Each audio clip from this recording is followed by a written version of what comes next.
शहर की रातें कभी भी हमें पूरी सच्चाई नहीं दिखाती। चमचमाती सड़कों और ऊंची ऊंची इमारतों के बीच एक अंधेरे रहस्य छुपा होता है। इस बार यह रहस्य एक पॉश इलाके में एक मशहूर बिजनेसमैन के मौत के रूप में सामने आया। रोहन मल्होत्रा का शव उनके घर के स्टडी रूम में मिला। जब उनका निजी सचिव करण ने रोहन को सुबह फोन किया और कोई जवाब नहीं मिला, तो उसने डरते डरते घर का रुख किया। अंदर आकर उसने देखा रोहन की लाश कुर्सी पर झुकी हुई थी और उसके पास एक अधूरी चिट्ठी पड़ी थी। पुलिस की टीम, खासकर इंस्पेक्टर नंदिनी, तुरंत मौके पर पहुंची। शुरुआती शक खुदकुशी का था, क्योंकि कमरे का दरवाजा अंदर से बंद था। लेकिन कुछ चीजें नंदिनी को खटक रही थीं। जैसे रोहन की चाय का कप अभी भी गर्म था और उस अधूरी चिट्ठी में स्याही बिखरी हुई थी, जैसे किसी ने जल्दी में लिखा हो। कमरे में लगे सीसीटीवी कैमरे भी बंद थे और रोहन का फोन गायब था, हालांकि लैपटॉप चालू था। यह सब एक गहरे रहस्य की ओर इशारा कर रहा था। जांच में नंदिनी ने घर के नौकर मीरा और करण से पूछताछ की।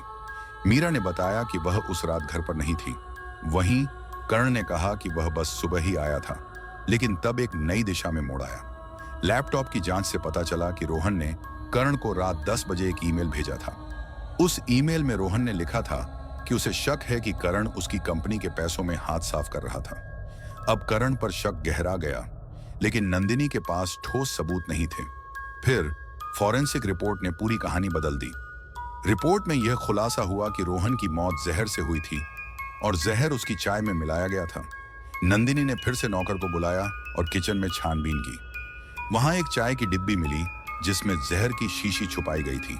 नौकर ने कबूल किया कि मीरा ने उसे पैसे देकर चाय में जहर मिलाने के लिए कहा था। मीरा को गिरफ्तार कर लिया गया, लेकिन उसने अपना अपराध नहीं माना। जब नंदिनी ने करण से दोबारा पूछताछ की, तो धीरे धीरे सच सामने आ गया। दरअसल करण ने ही मीरा को ब्लैकमेल किया था और यह साजिश रची थी। उसे डर था कि अगर रोहन जिंदा रहता तो उसकी धोखाधड़ी खुल जाती और वह जेल में होता। अंत में करण और मीरा दोनों को जेल भेज दिया गया।